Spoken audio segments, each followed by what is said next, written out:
Hey guys, in this video, we're going to be going over setting up any wedding day accommodations that you might need to account for. This will be things like booking rooms, organizing transportation, and just planning ahead for what you might need on the wedding day. Now, we're all aware of the traditional approach that couples aren't supposed to see each other on the wedding day until the ceremony or the first look. A lot of people still stick to this tradition to this day, and if you're going to be one of them, then you'll need to plan ahead so you can each have a place to stay the night before the wedding. So there's a few ways we can do this. Probably the most common, however, would be to book a hotel near the venue for the night before the wedding. A lot of venues will have a hotel option just a few minutes down the road if the venue isn't a hotel itself. And an easy solution would be to put one group on one floor and the others on another. Coming from the perspective of a videographer, I love this convenience. This means the photographer and I can both navigate easily between each group and capture any getting ready material without ever having to commute to and from multiple locations. Everyone's just a quick elevator ride away. The only thing I don't love about this is that most hotels look bad.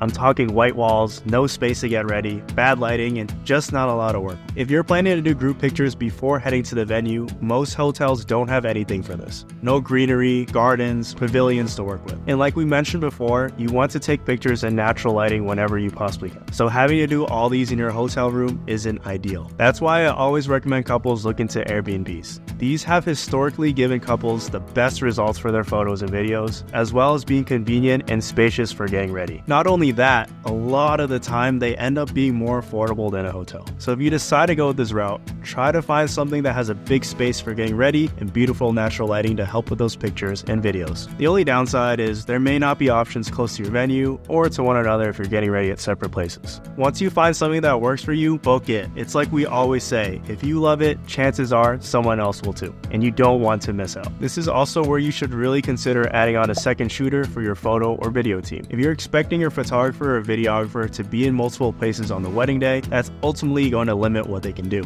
Obviously, they can only be at one place at a time. But if you can afford to add a second shooter, this will give you a lot more flexibility. Not only will things run smoother if you're getting ready in separate places, but the additional coverage they provide throughout the whole wedding day is worth it. Now, let's talk about transportation. When it comes to getting to and from the venue on the night of your wedding, the last thing you want to do is have to drive yourself. For starters, most of you will be in a wedding dress, so you won't be able to drive anyways. But it's your wedding day, so if there's ever a time to travel in style, this is it. The go-to option for most people would be to hire a limo driver. This is by far the classiest option, and not just because it comes stock full of drinks and snacks. It's also ergonomic and can move the whole bridal party in one trip. Another option would be to go with a shuttle or party bus. This basically does the same thing but can end up being a bit more affordable than the limo. This can also be used to help transport guests to and from their hotels. I would just make sure that you're thinking ahead. Are you planning to drink on your wedding day? What about your bridal party or your guests? Making sure people have an alternative way to get home is super important when it comes to keeping everyone safe. We want people to have a good time and not have to worry too much. As an alternative, some venues even have rooms for you or your guests to book in advance. These are always a great option, especially for anyone traveling from out of town. And since we're on the topic of transportation, I want to mention one other thing. This is a trend Brad started doing the last couple of years, and I personally love it. Remember when we talked about the finale moment at the end of the wedding? Some people do sparklers, others do fireworks, and some couples like to do a private last dance. Well, Brad will sometimes have the couples ride in a getaway car. The couple would essentially rent or borrow a cool car to drive off in at the end of the wedding. It makes for an awesome end to your wedding film, and if you can have it there during the day, a great prop for portrait hour. Brad always gets these sweet, classic cars for his couples and has them ride off into the sunset.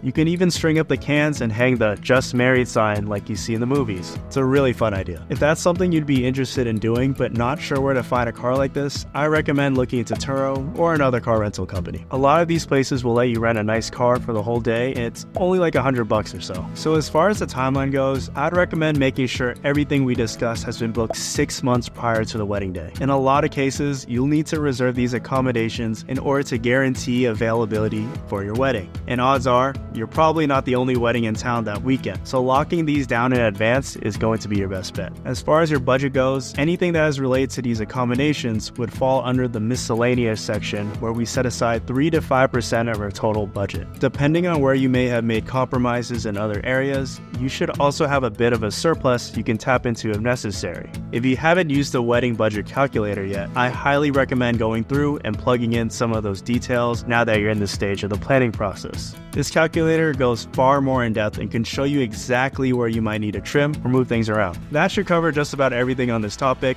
but as always, if you have any questions about what we cover in this video, feel free to post those right in our private Facebook group or email us directly at support@weteverything.com. See you in the next video.